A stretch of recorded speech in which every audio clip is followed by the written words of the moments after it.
नयाँ वर्ष 2082 सालको पहिलो दिन है। आज हामी वैशाख 1 गते चाहिँ कन्याम स्थित यो रमणीय चिया स्थलमा घुम्न आएका छौँ।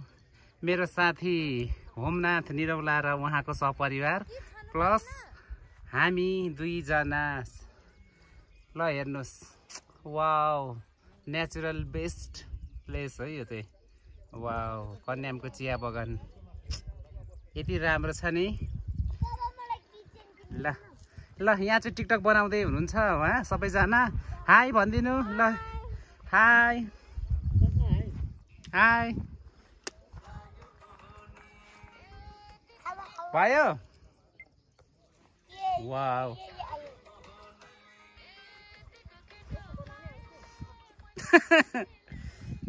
वाउ